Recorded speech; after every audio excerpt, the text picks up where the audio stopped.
Okey, baik. Assalamualaikum warahmatullahi wabarakatuh. Nama diri adalah Muhammad Zaidul Fitri bin Zamzuri. Nama saya Muhammad Rafif Irfan bin Ritzal. Ismi Muhammad Syafiq bin Mak Sukri. Dan hari ini kami ingin membentangkan tentang tajuk nombor 7, iaitu Pensyariatan Zaman Khulafa Ar-Rashidin. Okey, di dalam topik yang kami akan bahaskan adalah yang pertama, politik pada zaman sahabat, dan yang kedua, ijtihad sahabat, dan yang ketiga adalah ciri perundangan pada zaman sahabat, dan yang keempat adalah punca perbezaan ijtihad dalam kalangan sahabat. Semua yang saya sebutkan tadi akan kami kupaskan di dalam video kali ini. Harap ia akan menjadi sedikit sebanyak akan menambah ilmu pengetahuan kita pada hari ini. Okey, baiklah. Politik merupakan salah satu cabang daripada kehidupan yang mempunyai kedudukan yang sangat penting bagi kelangsungan hidup manusia dalam segala aspek. Dalam tanpa kedudukan politik ni yang bersistematik, sesebuah negara atau masyarakat pasti akan menghadapi kekacauan, porak-poranda, dan ia akan menuju kepada kehancuran.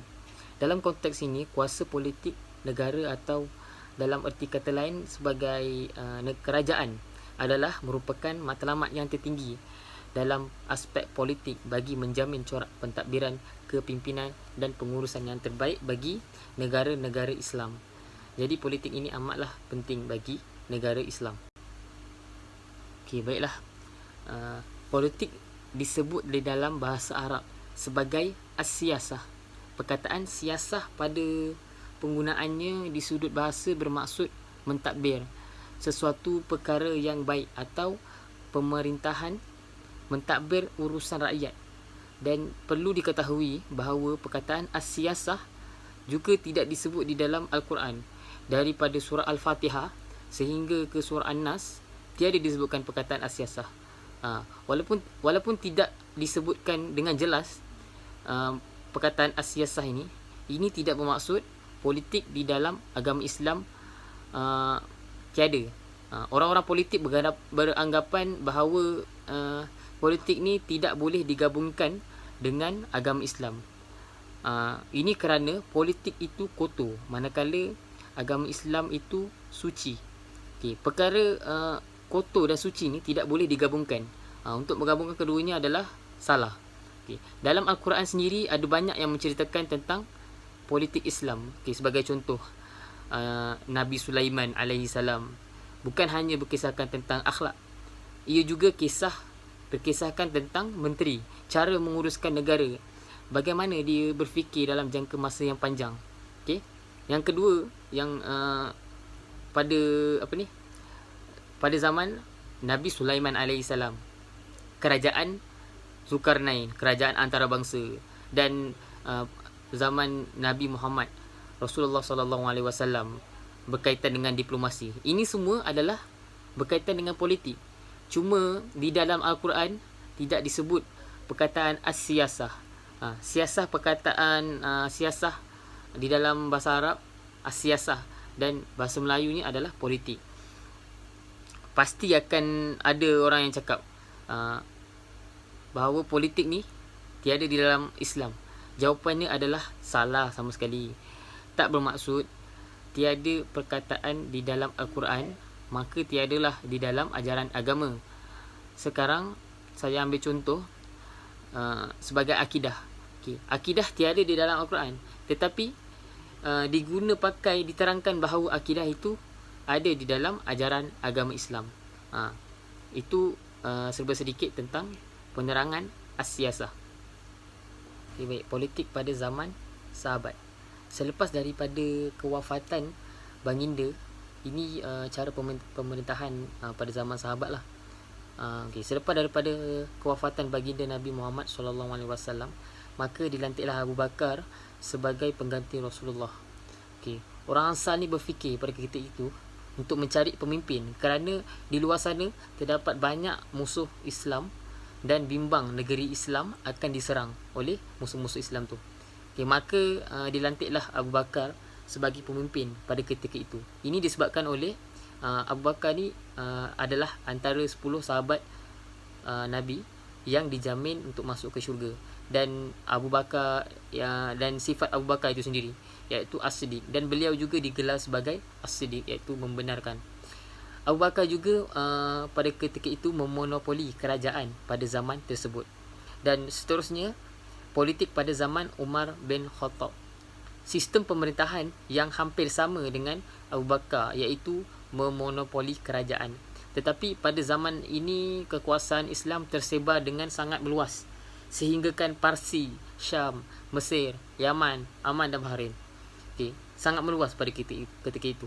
Okay, Umar tidak mampu untuk mengawal keseluruhannya, maka dibuatlah organisasi seperti Majlis Syura. Dengan tersebarnya ajaran Islam di banyak negara, maka timbullah perkara-perkara baru yang tidak pernah terjadi pada zaman sebelum ini. Dan ia juga disebut sebagai maslahah. Okey, yang ketiga, politik pada zaman Osman bin Affan. Terdapat 6 orang majlis umara, dan di antaranya adalah Said bin Zaid. Dan pada zaman ini berlakulah pembahagian bidang-bidang yang lebih detail, kerana negara Islam telah meluas. So dia detailkan lagi bidang-bidang, dan kebanyakannya adalah keluarga terdekat Osman yang menjadi ahli politik. Ini bukan disebabkan oleh dia memilih keluarga, tetapi ini disebabkan oleh kebijaksanaan yang terdapat pada ahli keluarga Osman itu sendiri. Ahli keluarga Osman ni dia bijak di dalam bidang politik. That's why Osman dipilih, ahli keluarga Osman dipilih untuk mendapat jawatan di dalam politik.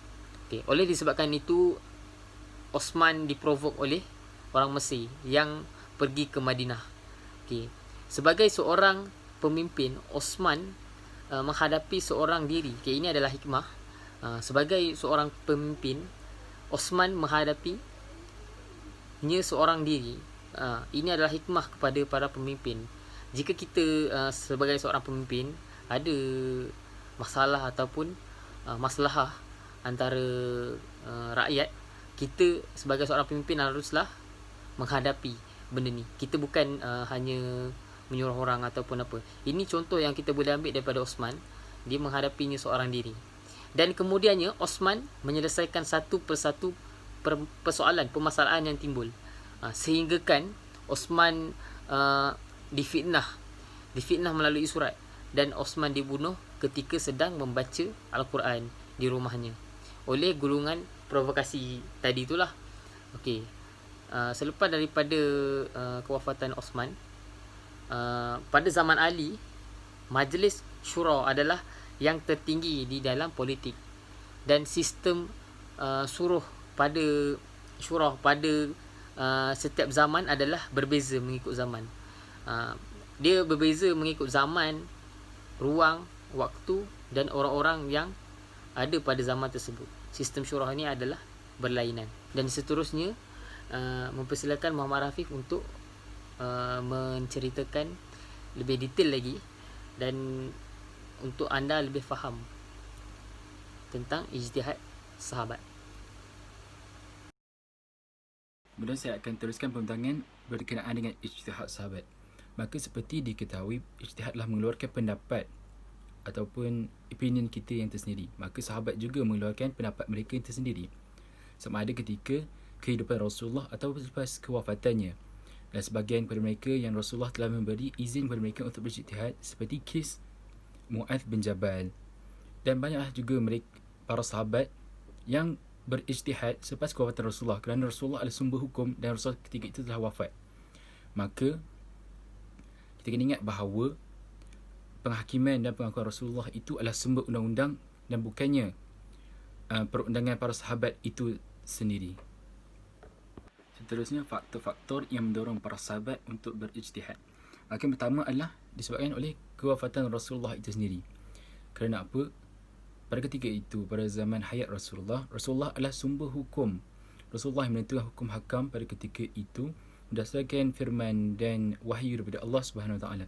Maka selepas kewafatan baginda, tak ada siapalah yang mampu untuk mengeluarkan melainkan sahabat itu sendiri berijtihad untuk mengeluarkan suatu pendapat berkenaan suatu hukum dengan berdasarkan, berpaksikan dengan Al-Quran dan Sunnah Nabawi daripada Nabi SAW itu sendiri.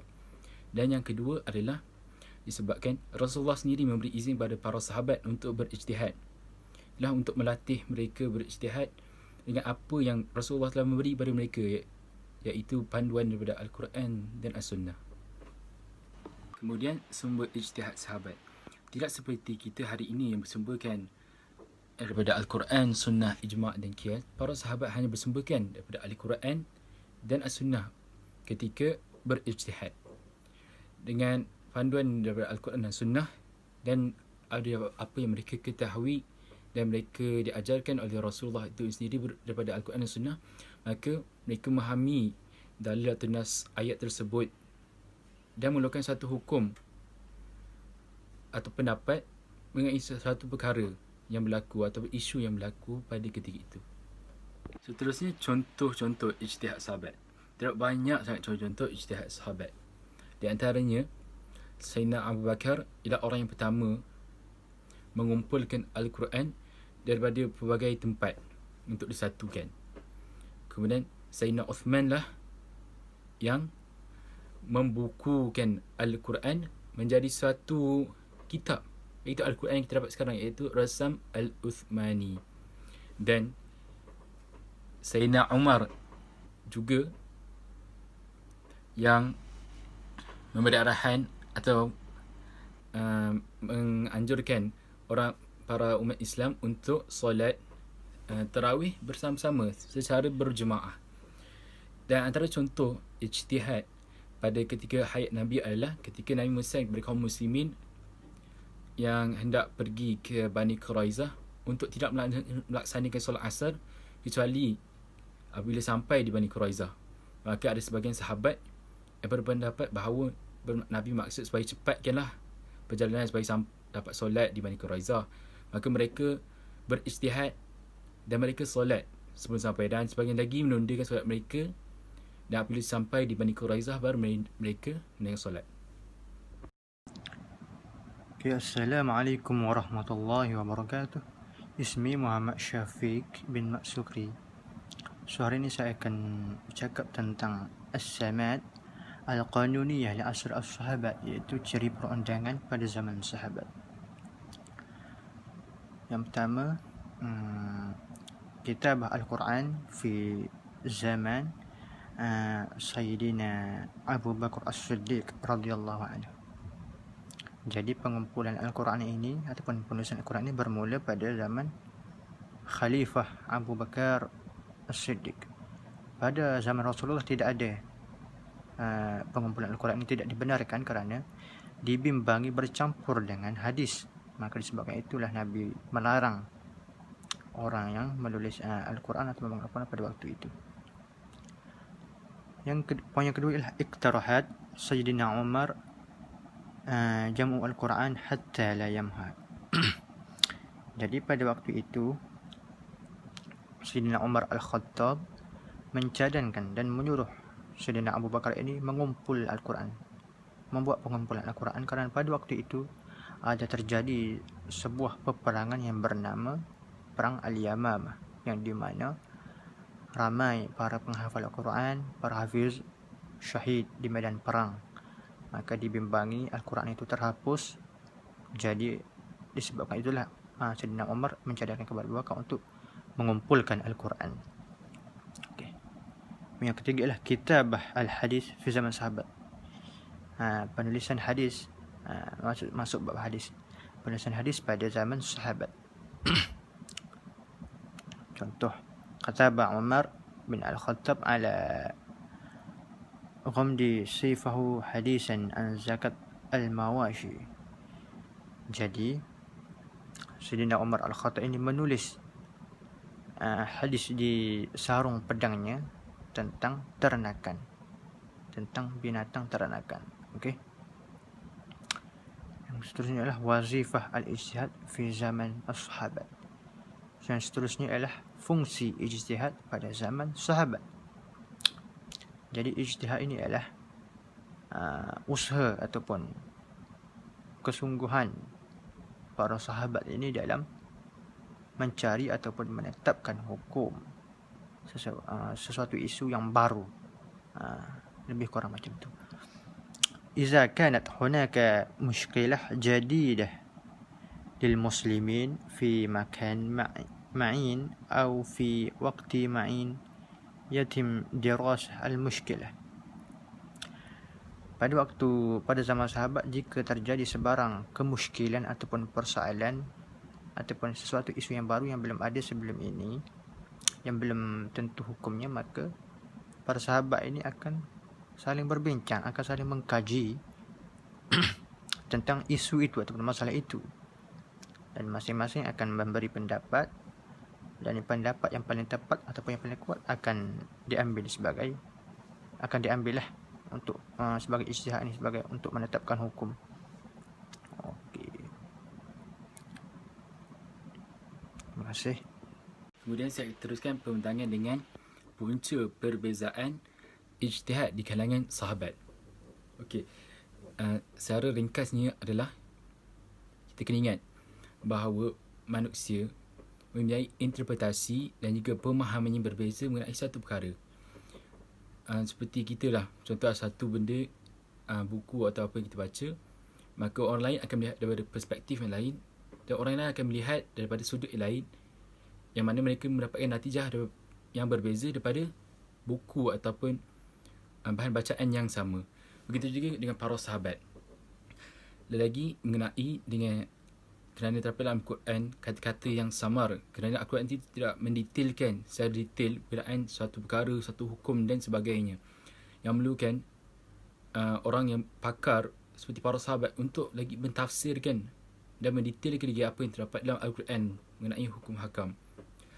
Dan seperti yang kita tahu, seperti ayat dalam surah Al-Baqarah yang berbunyi wal mutalaqatu yatarabasna bi anfusihinna thalathata quru', maka salah satu quru' tu mempunyai dua maksud, iaitu haid dan suci. Maka sebahagian sahabat seperti Umar Ibn Khattab dan juga Ibn Mas'ud memaksud ayat salah satu quru' di situ adalah haid, manakala Zaid bin Thabit memaknakan ia sebagai suci.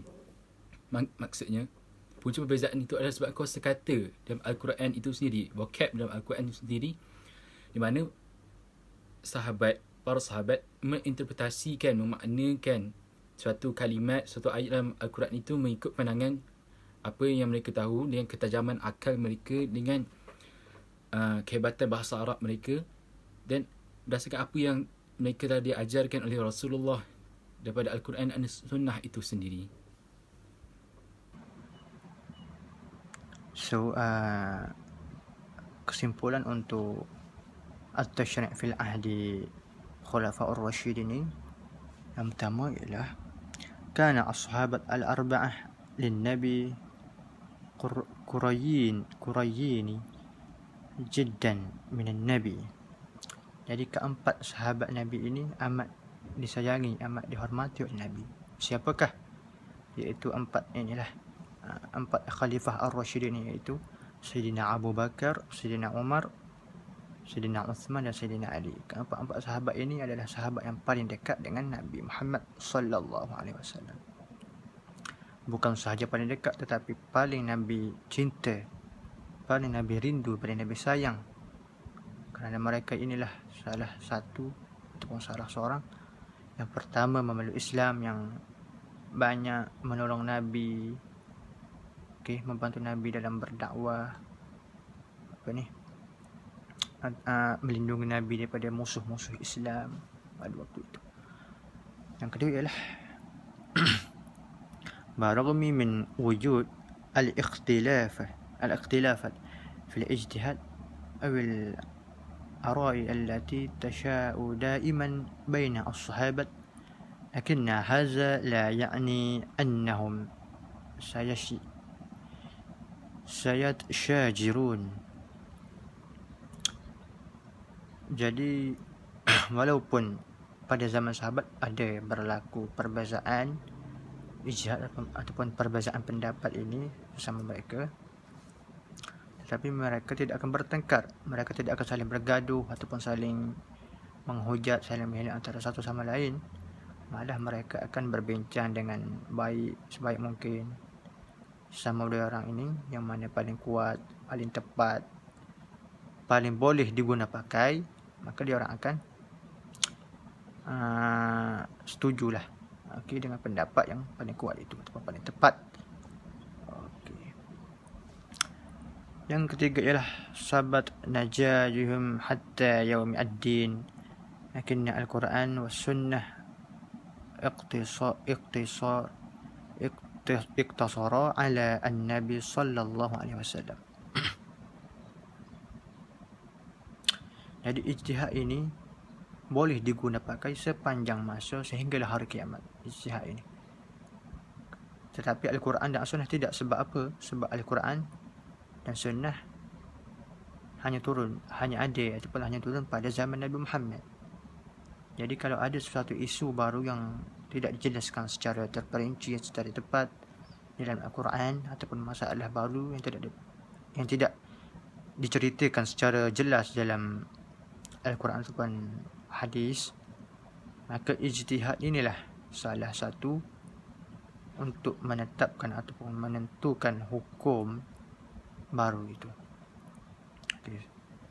Sekian daripada saya. Assalamualaikum warahmatullahi wabarakatuh.